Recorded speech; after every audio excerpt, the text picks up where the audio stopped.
Seems like a weird title for me to use because I'm a journalist. At least that's what I think I am. I worked at a journalistic institution. I just did a piece at the New York Times. Can you call me a journalist? I'm a journalist, right?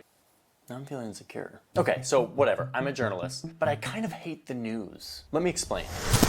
CNN breaking news. Tonight, it all comes down to this. So let's just How did that first happen? define what the news is or should be. The news, or the press, or the fourth estate, this sort of sacred thing, is meant to be a magnifying glass on our society. It's meant to look at the things that are really important, to make people stand accountable, to highlight the issues that you should be thinking about when you're voting or going about your day-to-day life. It's meant to give you important information about things like, I don't know, pandemics.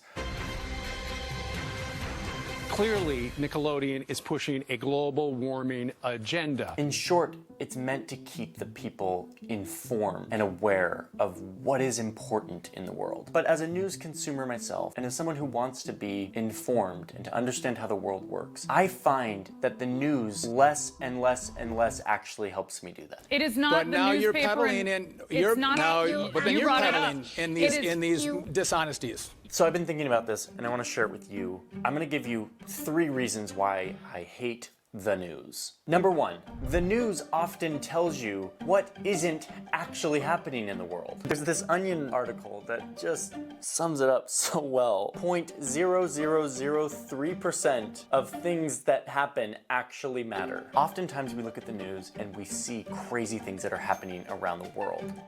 If there is a mass homicide, that will be national news tomorrow morning. If there's a terrorist attack around the world, that will be national news tomorrow morning. If a prominent politician says something really embarrassing, that will be national news tomorrow morning. What's the naughtiest thing you ever did? I have to confess, when me and my friends sort of used to run through the fields of wheat, the farmers weren't too pleased about that. Would all these things have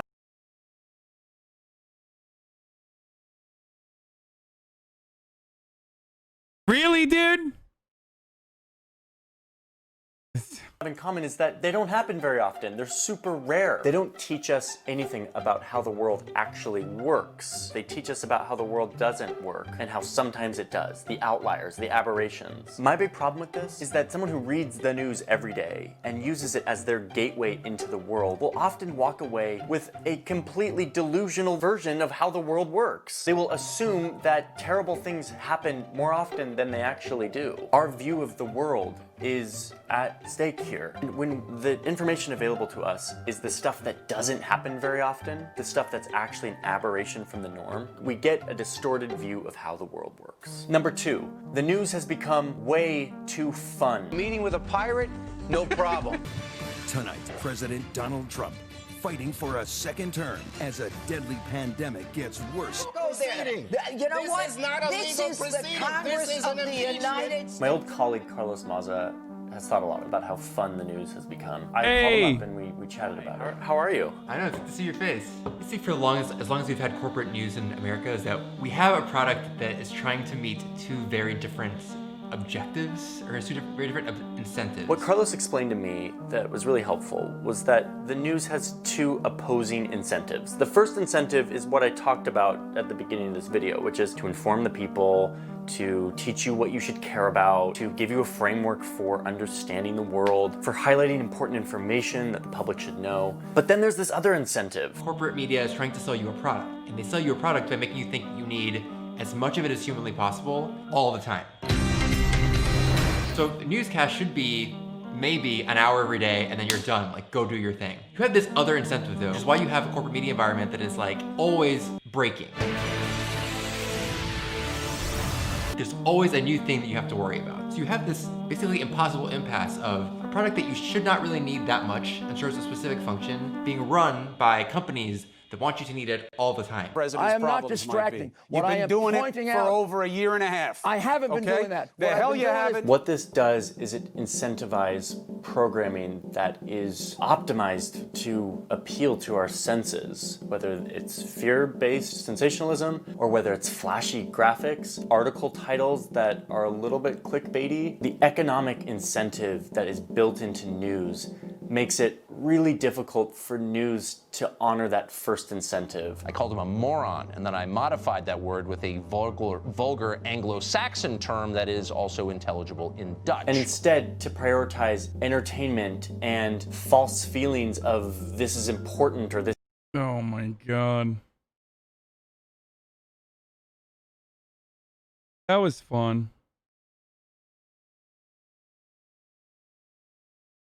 It was fun. This is scary.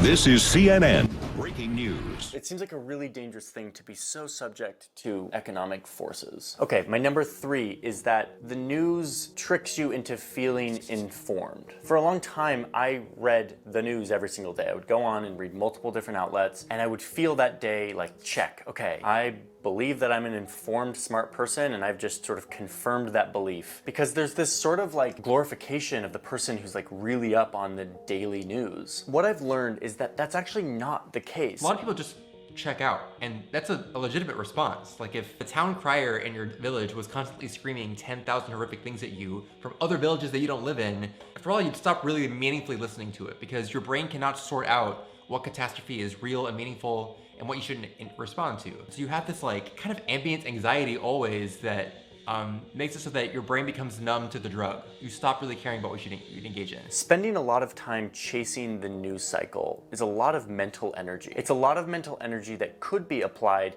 to understanding how the world actually works. Consuming things that actually shed light on important issues like policy or, I don't know, historical trends that maybe are not as flashy and reactive, but are way more indicative on how the world works, how things get done, how change gets made in a society. Instead, because of this entertainment incentive, the news doesn't actually end up being super informative. You're not actually learning a lot about anything other than what happened that day, who said what to whom and why, and then how a billion people reacted to why that person said whom. And it's like, it becomes a giant gossip fest almost. Here's the problem. I think what he's trying to say is that the news lacks materialist analysis. What he's basically describing is literally what I offer to you. And despite the fact that I am a himbo myself, and am reactive and take up the more enjoyable elements, more enjoyable aspects of news broadcast to make it as palatable as possible, I literally give you the one area that the news refuses to cover. And that is a larger picture and a more comprehensive understanding of why things occur the way that they do. We have fun. We like to have fun, obviously. We do reactions all day long. But ultimately, every single time I describe to you why something is happening, I also give you a perspective that the news media is basically built around avoiding. My analysis is at a diametrically opposed to the analysis of news media because the media, for the most part, is an institution created exclusively to protect the status quo.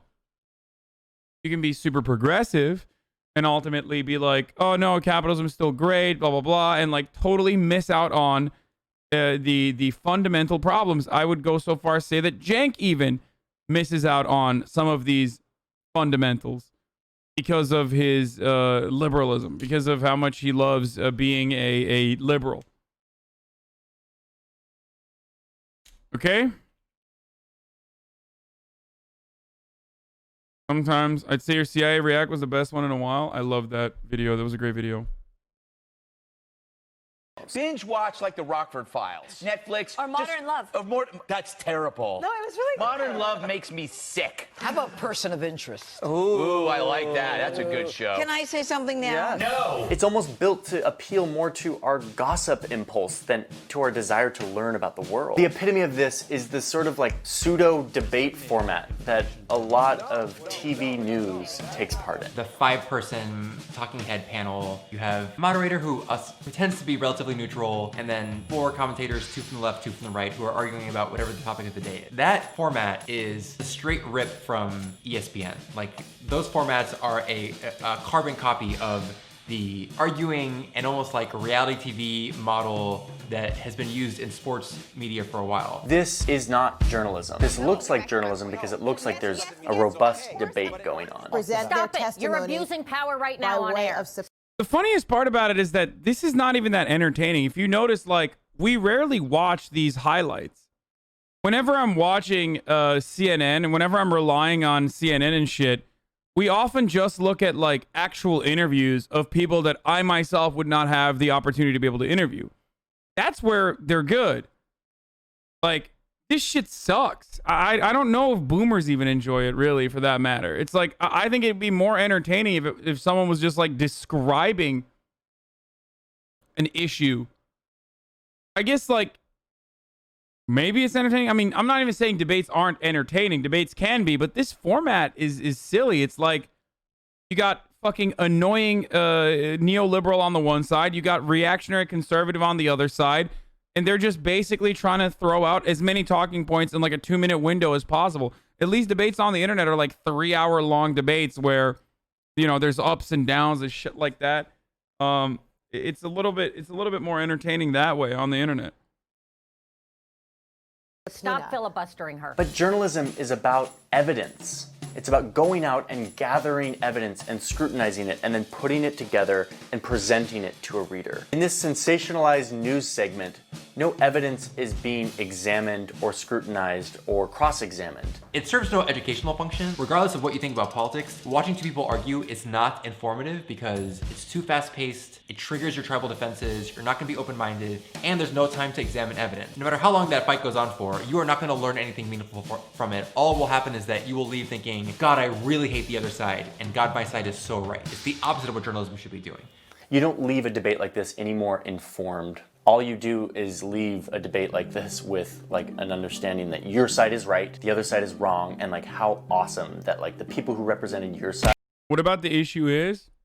I didn't say I wouldn't attend these debates, motherfucker. Obviously, I want to fucking take advantage of these debates to own someone and make them look pathetic and silly as best as I can while simultaneously fucking increasing my own personal brand. The difference between me and other debate lords is that debate lords make it seem like you are arriving at a fundamental truth through a constant back and forth, like putting your ideas to the test.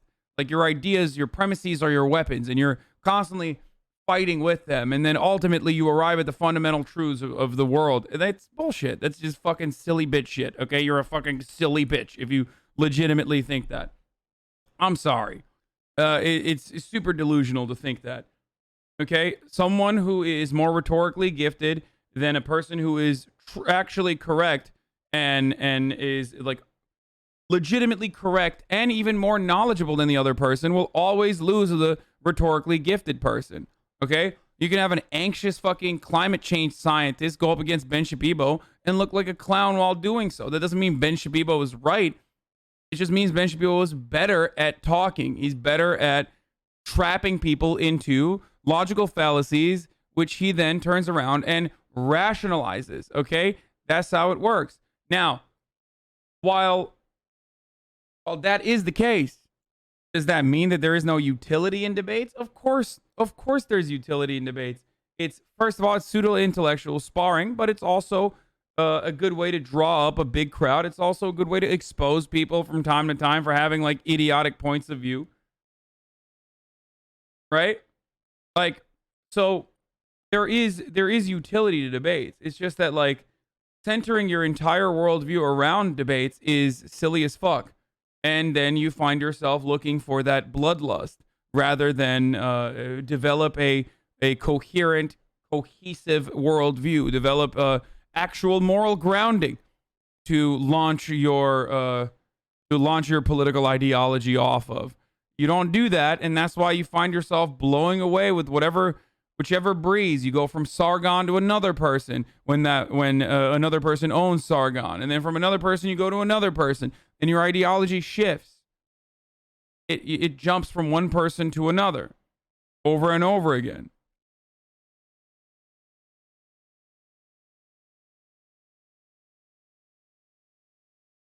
Felix from Trouble said that culture and politics are now kind of the same. Instead of reacting to the new movie, we react to the new political event, and that's how we interact with friends. and society. There's no class analysis. There's no material gain. Politics is a new cultural zeitgeist. It's a brilliant take. I agree.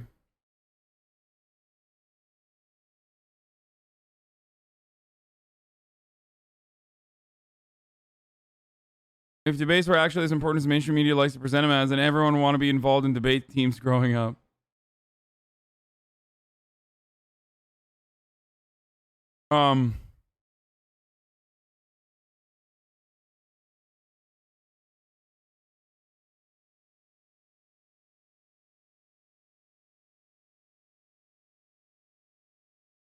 Yet you are a part of that?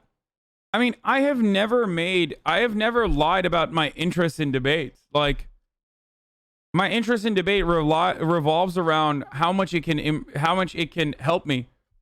At the time, I was, and I still sometimes get called into debate notorious conservatives, famous conservatives. Of course, I'm going to fucking take that advantage, and of course, I'm going to try to get better rhetorically, so that I can become a better speaker all overall. It's the difference is that I admit that. Like, that's the difference. I don't run around making it seem like debates are where, you know, intellectual giants clash. Because I'm not a silly bitch.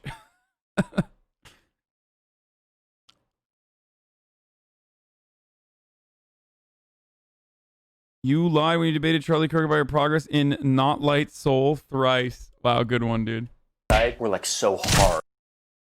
I would argue that the left is great at stoking the fears of the American people more so than the right, and that, in fact, if you had more centrist approach, you might get that. Networks like CNN tend to tote eggs and never display 90 ideas each day, but rather only 12. Fuck you. On the opposing side. Which is a super awesome impulse if you're like in a football stadium watching your favorite team play. But when we're talking about like real issues and real policy, this sports framework of commentary and fighting is not very useful because it tricks people into thinking that they're informed, that they're like, oh, I get the issues now because I watched that debate. But instead, all they were was entertained. I'm tired of having this discussion over and over again. So those are my 3 reasons for why I hate the news. But let me just say one thing, which is there is still amazing journalism being done right now. Really important journalism that is communicating important evidence about important ideas that truly can inform you about how the world works. The incentives of this industry make it harder and harder for that journalism to happen. But the journalists who are out there collecting evidence, reporting on really difficult things, talking to lots of experts, trying to piece together all of this information so that they can inform the public, those are the people who are doing this work, in spite of the entertainment, corporate, 24-hour news cycle that has sort of taken over what news should be. And what I really believe, and I learned this working at Vox, a place that really focused on context and explainer journalism, there's a demand for it. There will always be a demand, a voyeuristic demand for seeing terrible things happen. There will always be a demand for entertainment and shouting matches. But why does everyone here hate Vox? It's like, I mean, it's a lot of, they hire a lot of neoliberal trash. Like, they have some good journalists, but a lot of them left. Like, I like, obviously I'm friends with Carlos Maza. I really like his videos. I was a fan of Jeff Stein, who went over to WAPO. I still rely on them, though. I think that, oh, and their YouTube channel is awesome. That's all I watch. I think it's more so their perspective that is what we are critiquing here.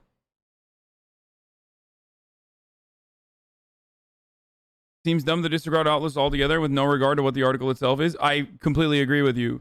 I mean, with some notable exceptions. Like, obviously, fucking, you know, like the Gateway Pundit is not something I'm going to take seriously. Daily Wire is not an outlet that I will ever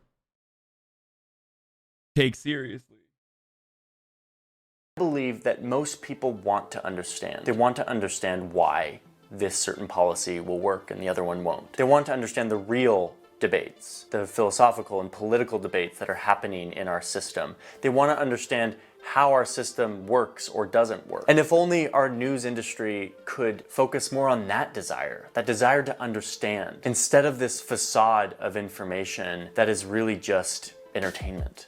The media is shoving this down your throat. By the way, our ratings are great. Shouldn't they, for a period of time, not go on the attack? They were fear-based. Fear-based. They were fear-based. Hate in teleprompter. Can you give us a question? Don't be rude. You are fake news. All right, well, that was a little bit of a rant. Just taking some deep breaths. Glad I got that out of my system. If you want a place to put your rants and thoughts, Squarespace ad. Right? God damn, dude. The entire fucking rest of the video was an ad.